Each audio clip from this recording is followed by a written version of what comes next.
오늘 주시는 하나님의 말씀 예레미야 17장 1절에서 11절, 저와 여러분들이 한 절씩 교독하고 마지막 절은 합독하겠습니다. 유다의 죄는 금강석 끝 철필로 기록되되 그들의 마음 판과 그들의 제단 뿔에 새겨졌거늘 그들의 자녀가 높은 언덕 위 푸른 나무 곁에 있는 그 제단들과 아세라들을 생각하도다.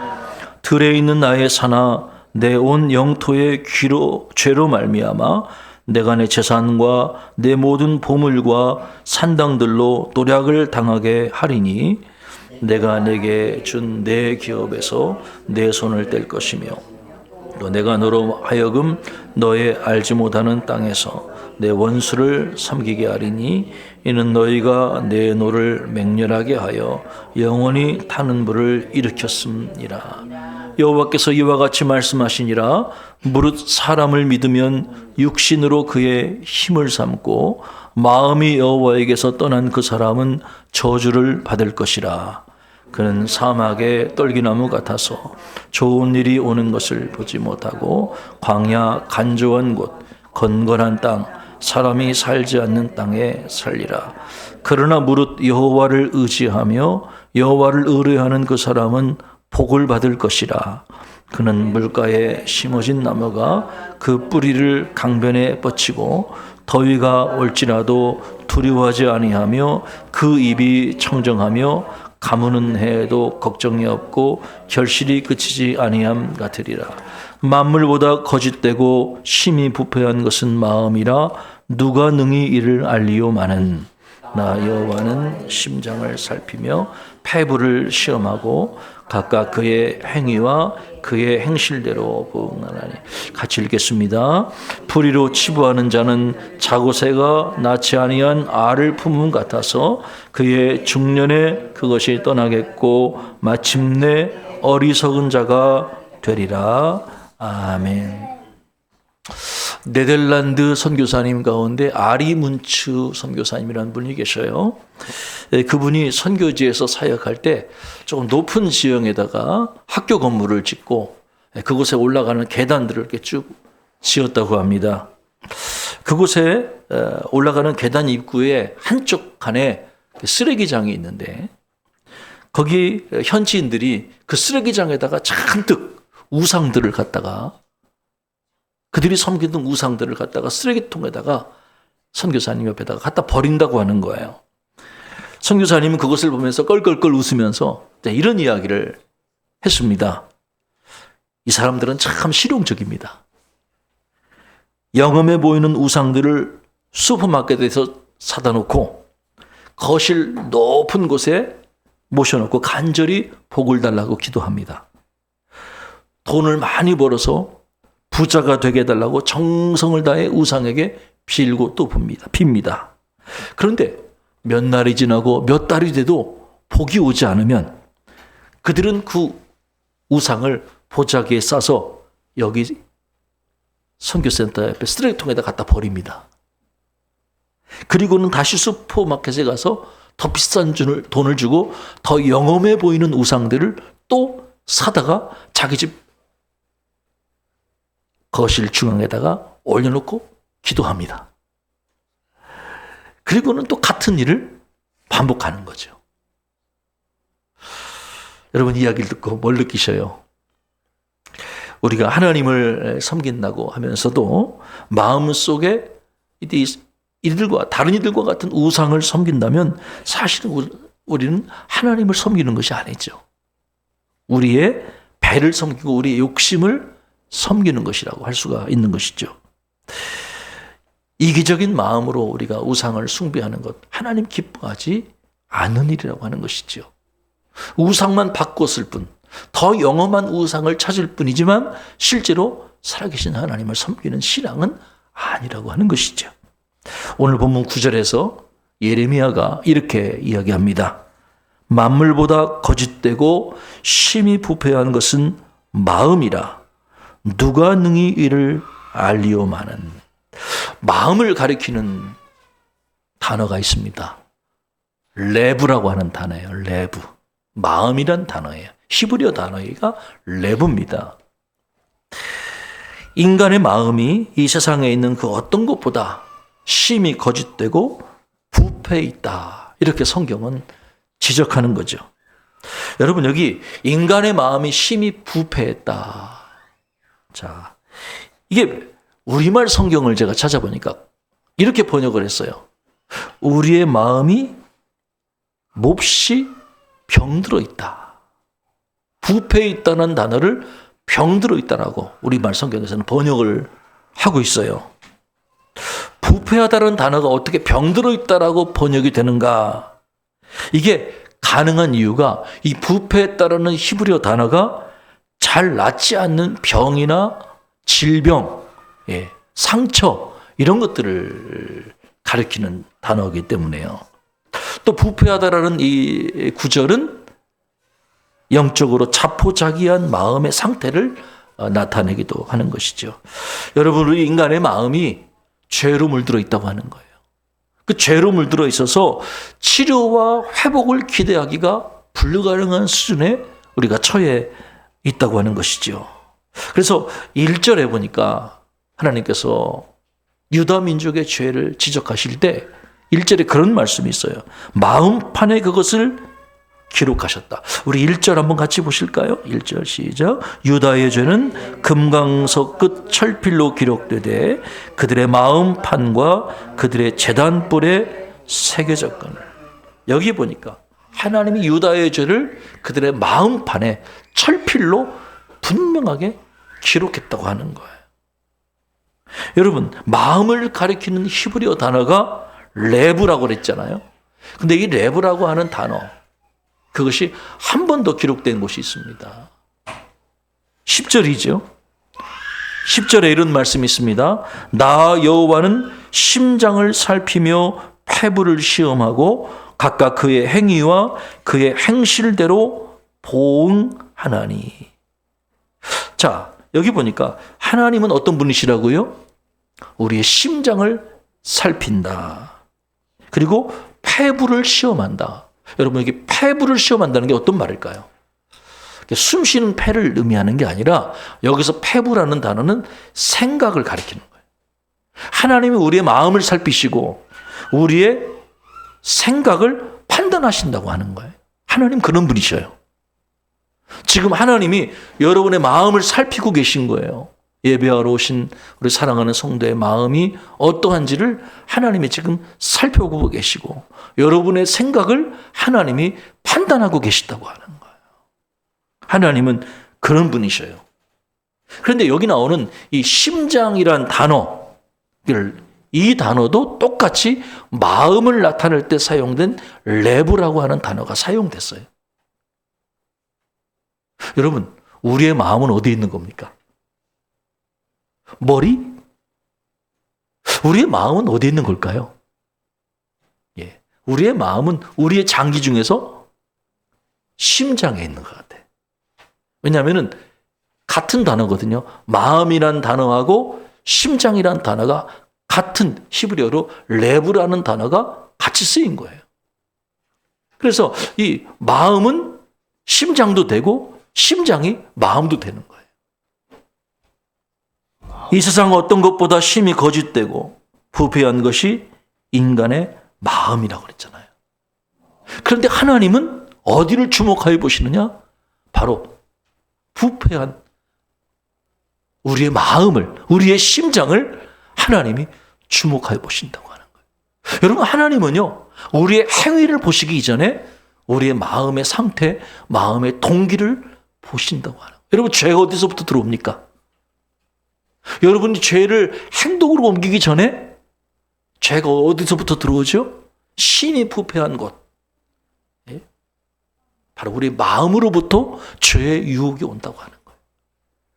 마귀가, 사탄이 우리의 마음에 죄를 지을 유혹을 딱 갖다 심어 놓는다고 하는 거예요.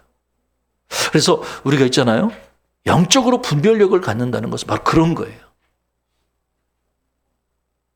지금 우리가 좋지 못한 생각과 유혹이 딱 올 때, 우리의 마음에 사단이 딱 심어놨을 때 영적으로 민감한 사람들은 이게 하나님의 생각이 아니고 하나님의 마음이 아니고 지금 마귀가 나를 유혹하고 나의 마음에 이런 생각을 심어놨구나 라고 우리가 영적인 분별력을 갖게 되는 것이죠.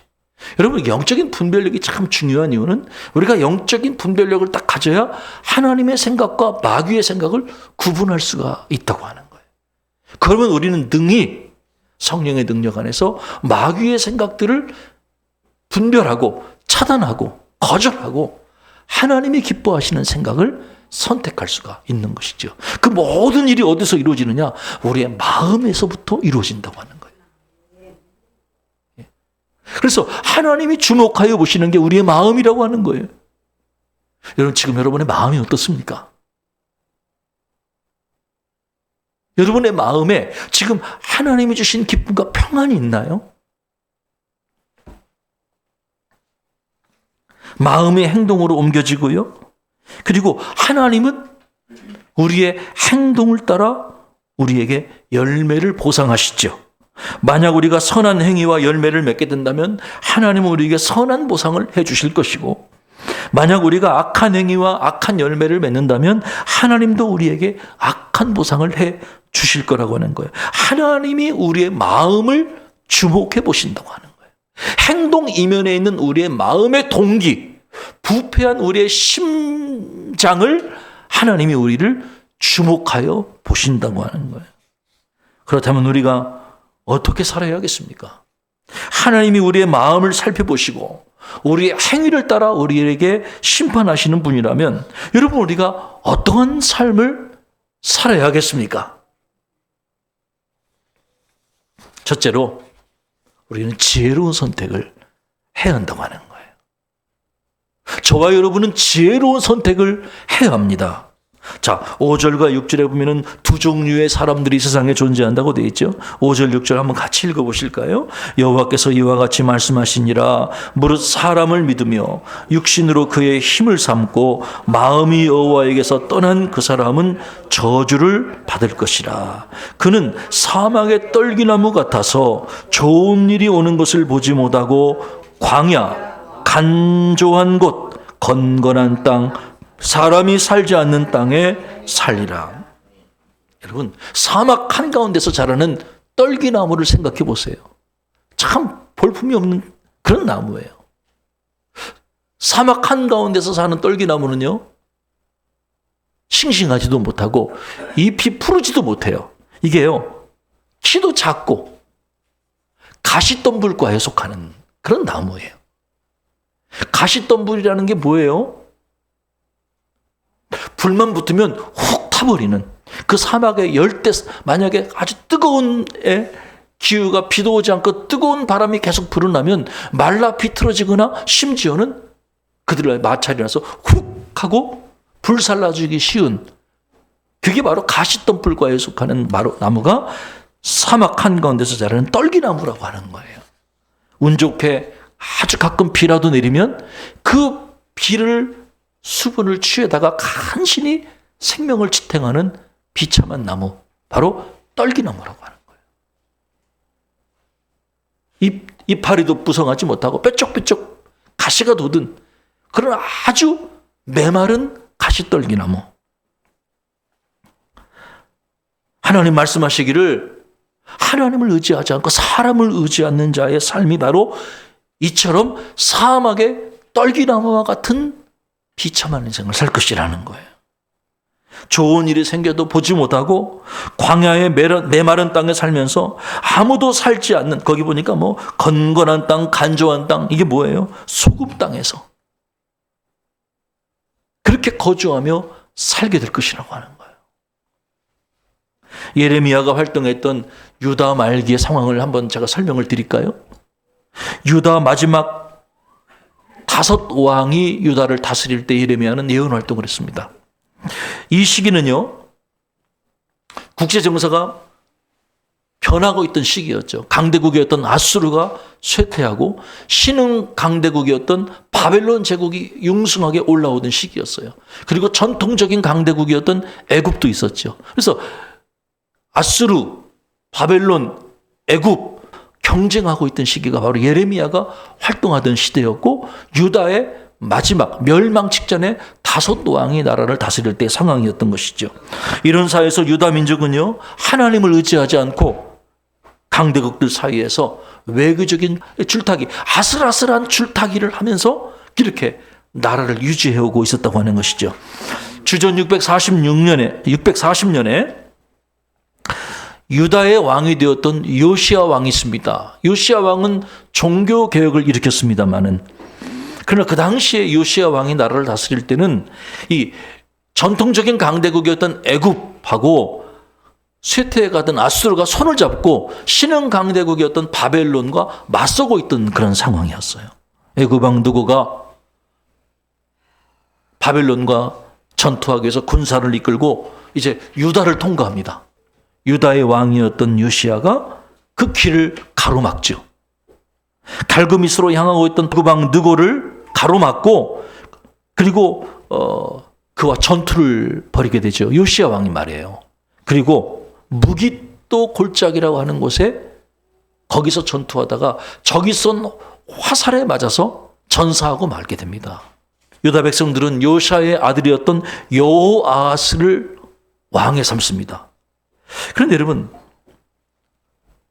여호아하스가 왕이 된 지 3개월밖에 되지 않았는데 애굽 왕 느고가 여호아하스를 폐위시켜 버립니다.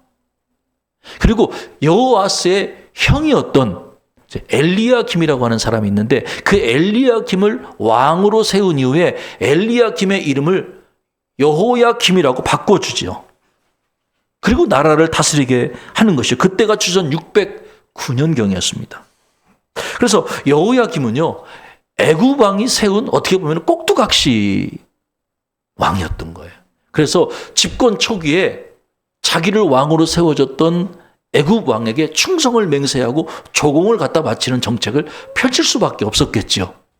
그런데 그 사이에 국제 정세가 바뀌게 된 겁니다. 지금까지 애굽이 힘을 얻었는데 이제 신흥 강대국으로 떠올랐던 바벨론이 이제 더 막강한 세력을 벌치게 됐죠. 기원전 605년에 그 유명한 갈그미스 전투라고 하는 곳이 있었어요. 그 갈그미스 전투에서 바벨론이 아주 대승을 하게 됩니다. 그리고 그 갈그미스 전투 이후에 아수르는 역사에서 완전 사라져 버려요. 망하게 되고요. 그리고 전통 강대국이었던 애굽도 힘을 잃게 돼요. 자, 이런 상황에서 이제 여호야김은 자기를 왕으로 세워주고 조공을 갖다 바쳤던 애굽을 버리고 신흥 강대국이었던 바벨론 왕 느부갓네살에게 조공을 바치면서 충성을 맹세하게 된 거예요. 지금 나라를 바꿔 탄 거예요. 한쪽을 배신하고 새로운 강대국을 충성을 맹세한 거예요. 그런데 그게 3년이 지나자 또 마음이 바뀌게 된 거예요. 여호야김이. 이번에는 조공을 갖다 바치고 충성을 맹세했던 바벨론 왕을 등지고 배반하고 또 애굽을 의지하게 되는 거예요. 그러니까 애굽을 의지하다가 바벨론으로 가고 바벨론에 갔다가 또 애굽으로 가요. 요즘에 그 연애에도 환승 연애라는 게 있대요. 갈아타는 거예요. 지하철 갈아타듯이. 예? 애굽을 의지하다가 바벨론을 의지하다가 바벨론을 배신하고 다시 애굽을 의지하고, 참 괘씸하잖아요, 바벨론 왕 입장에서는. 그래서 느부갓네살은 연합군을 구성하죠. 갈대아, 아람, 모압, 암몬 등 주변국들과 힘을 합쳐서 유다를 공격하게 된 겁니다. 결국 여호야김은 어떻게 됐을까요? 바벨론 왕에 의해서 폐위가 되고 쇠사슬에 묶여서 바벨론에 끌려가게 됩니다. 그리고 바벨론 왕이 왕을 그 뒤를 이어서 왕이 된 사람이 여호야긴이에요. 여호야김이 아니라 여호야긴. 근데 이 여호야긴은요, 3개월 열흘, 숫자로 계산하면 100일이에요. 딱 100일. 100일간 나라를 다스리게 되죠. 그리고 바벨론 왕에 의해서 또 포위됩니다. 그리고 드디어 유다의 마지막 왕이었던 비운의 왕 시드기야 왕을 왕으로 세우게 되죠. 그리고 나중에 시드기야 왕마저도 이제 폐위가 되고 바벨론에 끌려가고 유다는 폭삭망하게 되는 거예요. 그때가 맞죠? 주전 586년, 587년이었던 거죠. 예루살렘 성전이 회파가 됐던 거죠. 여러분, 이 유다의 마지막 5 왕들, 예레미야가 활동했던 5 왕들의 이야기를 우리가 들으면서 느끼는 게 뭐지요? 그것은 바로 하나님을 의지하지 않고 사람을 의지하는 자의 말로가 이처럼 비참하다고 하는 거예요. 유다의 왕들은 사람을 의지했던 거예요. 그래서 하나님으로부터 심판을 당하고 나라가 멸망당하는 고통을 겪게 된 것입니다. 사랑하는 여러분, 우리도 마찬가지예요. 우리가 하나님 의지하지 않고 사람 의지하면 우리도 이처럼 비참한 인생 될 것입니다.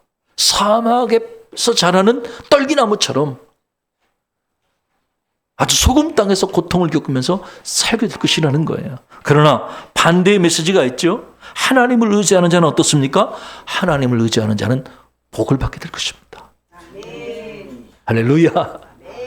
7절과 8절에 그게 나오거든요. 한번 같이 읽어보실까요? 7절, 8절. 그러나 물은 여호와를 의지하며 여호와를 의뢰하는 그 사람은 복을 받을 것이라. 그는 물가에 심어진 나무가 그 뿌리를 강변에 뻗치고 더위가 올지라도 두려워하지 아니하며 그 잎이 청정하며 가무는 해에도 걱정이 없고 결실이 그치지 아니함 같으리라. 여호와를 의지하면 복을 받습니다. 물가에 심어진 나무처럼 뿌리를 강변에 뻗치고 심지어 가뭄이 찾아올지라도 청정한 열매를 맺게 되는, 이파리가 푸르게 되는 놀라운 은혜를 경험하게 될 것입니다. 물가에 심겨진 나무처럼 저와 여러분들이 살아가기를 주의 이름으로 축복합니다. 한 기사를 읽으니까 집 한 채를 짓는데 돈 봉투를 주고받는 지점이 24곳이나 된다고 그래요. 좀 과장된 표현이기도 하겠지요. 그만큼 뇌물이 일상화된 사회가 우리 이전의 사회였다고 하는 것이죠. 프로젝트에서 시작해서 설계, 발주, 입찰, 계약, 착공, 하자 보수에 이르기까지 전 과정에 이르기까지 돈이 오가야 건물이 지어졌다는 거예요. 지금은 아마 안 그렇겠죠. 우리나라가 많이 좋아졌으니까. 근데 아마 몇십 년 전 자료니까 그때는 그랬던 것 같아요. 그러다 보니까 결국은 이 금액이 올라가고 그리고 어느 정도 이득을 남기기 위해서는 결국은 부실공사가 되고 만 거예요. 규정상 콘크리트 철근을 넣어야 되는데 그거를 적게 넣을 수밖에 없는 거죠. 공사 기간을 최대한 줄여서 최대한 무리하게 공사를 진행해야 돈이 남는, 수지가 맞는 거예요. 그러나 서류상으로는 또 흠잡을 데 없이 완전 무결한 상태를 만들어 놓는 거죠. 이 정도로 정직하지 못한 일들을 세상 사람들이 하는 것도 문제지만 더 가슴 아픈 것이 있죠. 이런 그 잘못된 행위에 가담한 정치인, 공무원, 건축업자, 기업인, 중개업자 중에 최소한 20% 정도는 우리 기독교인이라고 하는 거예요. 교회 다니시는 분들이라고 하는 거예요. 그렇지 않을까요? 기독교 인구 비율을 생각해 보면 그들 중에도 믿는 이들이 있지 않을까요? 여러분, 우리가 이 세상의 소리를 듣지 않고 성령의 음성에 귀를 기울여야 하는 것이죠. 하나님 자녀라면 하나님의 말씀을 듣는 것이 마땅한 일 아니겠어요? 하나님 자녀답게 깨끗하고 정직하게 살기로 저와 여러분이 결단하셔야 하는 거죠. 하나님 뜻대로 살아가면 손해가 될지라도 그것이 바로 우리에게 진정한 평안을 주고 안전을 준다는 믿음이 필요한 것입니다. 하나님의 말씀이 모든 사람을 바른 길로 이끌어주는 진리가 되기 때문인 거죠. 사랑하는 여러분, 하나님의 말씀에 귀를 기울이시기를 주의 이름으로 축복합니다. 여호와를 의지하며 여호와를 의뢰하는 자에게 하나님이 복을 주신다는 이 말씀을 여러분이 믿음으로 받아들이시기 바랍니다. 그래서 물가에 심겨진 나무처럼 가뭄이 와도 푸른 열매를 맺는, 아름다운 열매를 맺는 저와 여러분이 되기를 주의 이름으로 축복합니다. 두 번째로 우리는 재물을 사용하는 지혜를 배워야 합니다. 자, 11절 말씀 한번 찾아서 11절 같이 읽겠습니다. 불의로 치부하는 자는 자고새가 낳지 아니한 알을 품음 같아서 그의 중년에 그것이 떠나겠고 마침내 어리석은 자가 되리라. 여기서 이 말씀이 조금 어려운 것 같아요. 불의로 치부한다는 게 어떤 의미일까요? 불의로 치부한다. 이것은 부정한 수단을 이용해서 돈을 벌려는 것을 얘기하는 거예요. 부정한 방법으로 부를 얻으려 하는 자는 마치 자고새와 같을 것이다. 여러분, 자고새 이야기 아세요? 메추라기과의 일종인데, 이 자고새는요, 다른 새끼의 알을 자기 알이라고 착각하고 열심히 품어준대요. 예. 뻐꾸기 알. 특히 뻐꾸기 알을 자기 새끼로 생각하고 그 자고새가 열심히 품어준다고 하는 것이죠. 지극정성으로 품어줘요. 그리고 알에서 깨어난 새끼가 그 뻐꾸기인데도 자기 새끼로 착각하고 먹을 것들 물어다 주고 또 다른 적들로부터 그 새끼를 그렇게 지극정성으로 보호를 한다고 그래요. 그런데 시간이 지나서 자고새의 품에서 태어난 그 새끼는 스스로 먹이를 찾고 생활할 때가 되면 지금까지 자기를 키워줬던 자고새가 자기 어미가 아니라는 것을 깨닫게 된대요. 그리고는 과감하게 뒤를 돌아보지 않고 그 어미를 버리고 다른 곳으로 도망을 간다고 하는 것이죠. 여러분, 이 자고새 이야기를 지금 예레미야가 하고 있거든요. 뭘 느끼셔요? 무슨 생각이 드시죠? 부당한 수단을 통원해서 우리가 부를 얻으려는 사람이 마치 이처럼 자고새처럼 어리석은 결말을 맺게 된다는 거예요. 내가 한 푼이라도 더 벌기 위해서 거짓말을 하고 수단과 방법을 가리지 않고 내 몸을 혹사하고 다른 사람에게 상해를 주면서까지 돈을 모으더라도 언젠가는 그 재물이 내 것이 되는 게 아니라 나를 버리고 떠나게 된다는 거예요. 다른 사람의 품으로 도망간다는 거예요, 재물이. 결국 나는 핀털털이 수고하는 미련한 자고새의 인생이 된다고 하는 거예요. 바울이 디모데전서 6장에서 내가 이 세대에서 부한 자들을 명하여 마음을 높이지 말고 정함이 없는 재물에 소망을 두지 말고 오직 우리에게 모든 것을 후히 주사 누리게 하시는 하나님께 두며 선을 행하고 선한 사업을 많이 하고 나누어 주기를 좋아하며 너그러운 자가 되게 하라. 이것이 장래에 자기를 위하여 좋은 터를 쌓아 참된 생명을 취하는 것이니라.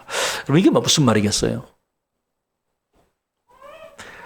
정함이 없는 재물에 소망을 두지 말라는 거예요.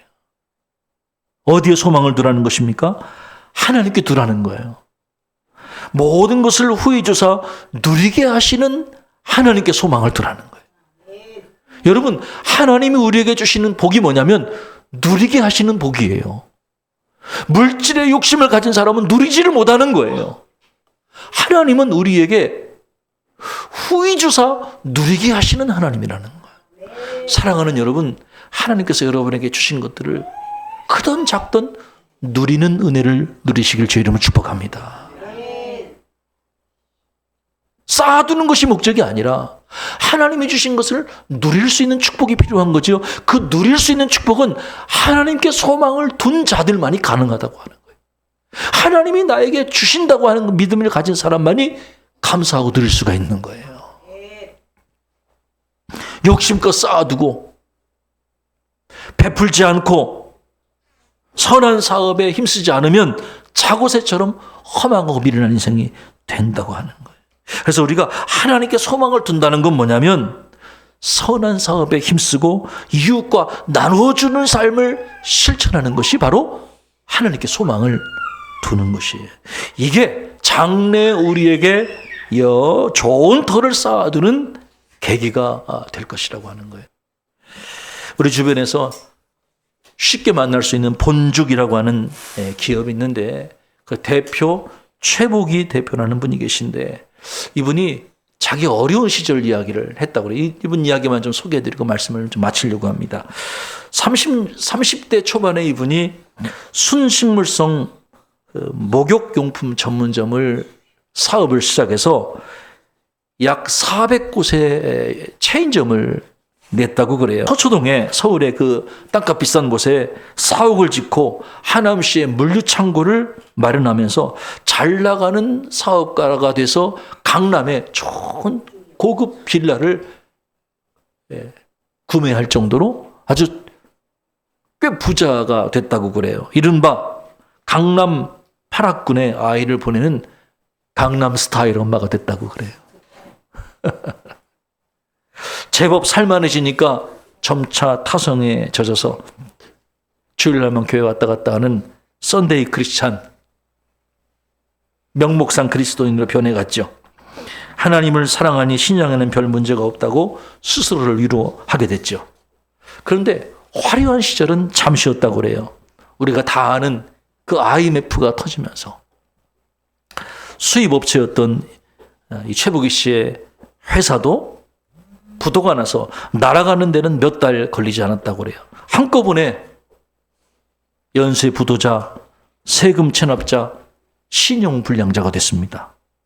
불안해진 나는 마음의 병을 앓기 시작했습니다. 잠을 자지 못하는 불면증, 사람을 기피하는 대인기피증, 나를 짓눌려 옴짝달싹 못하게 심리적인 위축을 느끼게 됐죠. 어느 날 자기 남편이 이런 그 최복희 씨의 위험 신호를 감지하고서 신경정신과에 입원을 시켰다고 그래요. 잠을 자지 못하는 불면의 밤에 바깥에 창문으로 작은 창문을 보니까 수많은 십자가가 보였습니다. 그때마다 이분이 주님, 아이들이 정말 보고 싶습니다. 아버지 집에 가서 예배드리고 싶습니다. 이제 돌려보내주세요라고 간절히 기도했대요. 절대 고독의 시간을 신경정신과에서 보내야만 했습니다.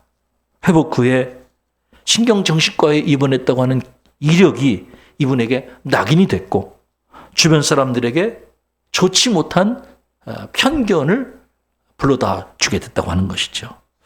그런데 하나님은 이 최복희 집사를 대표를 포기하지 않으셨어요. 서서히 그 고통의 시간들을 하나님의 눈으로 해석할 수 있게 해주신 거죠. 오스왈드 챔버스가 지은 주님은 나의 최고봉이라는 책이 있는데 그 책을 읽는 중에 이분이 깨달은 게 있어요. 당신의 인생에 무덤이 있습니까? 라는 질문을 대답하게 됐는데 그때 그 시간이 내 인생의 무덤이었다는 것을 깨닫게 됐다고 그래요. 자신의 아집과 편견, 쓴뿌리가 죽어가는 무덤의 시간이 되었다는 사실을 이해하고 큰 위로를 받게 됐습니다. 주님은 무덤에서 부활하셨거든요. 일이 많아지던 시기를 되돌아보니 병동이 오히려 안전지대임을 깨닫게 된 것이죠. 하나님이 지친 나를 번쩍 들어 옮겨서 휴식을 하게 하셨다고 해석되고 인생이 해석되자 하나님이 얼마나 나를 치밀하게 놀라게 축복해 주시는지를 간증할 수 있게 인도해 주셨다고 하는 거예요. 이게 이제 본죽 기업의 최복희 대표의 간증인데 이후에 이분이 하나님을 새롭게 고통 중에 만나고 우리가 잘 아는 그런 기업을 잘 세워서 지금 우리에게 또 많은 분들에게 사랑받고 특별히 그 미션, 본 미션이라고 하는 그 세계 선교하는 선교사님들을 많이 돕고 또 교회에 후원하는 그런 좋은 이런 그 선교 기업으로 거듭나게 됐다고 하는 것이죠. 여러분, 최복희 대표 이야기 제가 소개해 드렸습니다. 뭐 느끼셨어요? 하나님이 우리의 마음을 살펴보시고 우리의 생각을 판단하십니다. 하나님은 우리의 마음을 다 알고 계세요. 우리의 마음을 주님이 지켜보시는 거예요. 하나님을 사랑하는지 사랑하지 않는지 지금 우리 마음에 뭐가 가장 중요하게 작용하는지를 하나님 지금 다 보고 계신 거예요. 바라기는 우리의 마음으로부터 하나님을 사랑하고 주님이 마음을 다해 뜻을 다해 힘을 다해 주 너희 하나님을 사랑하라 말씀하셨잖아요. 우리의 마음이 하나님을 사랑하는 귀한 여러분 되기를 주의 이름으로 축복합니다. 사람을 의지하지 않고 재물의 소망을 두는 어리석은 자고새와 같은 인생이 아니라 늘 물가에 심겨진 나무처럼 하나님이 주시는 힘을 공급받아서 하나님이 주시는 말씀에 순종하는 저와 여러분이 되어지기를 주의 이름으로 축복합니다.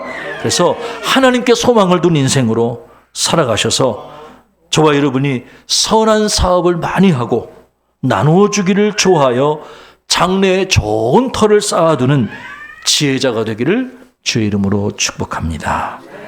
기도하겠습니다. 하나님 아버지, 오늘 우리에게 귀한 말씀 주시니 감사합니다.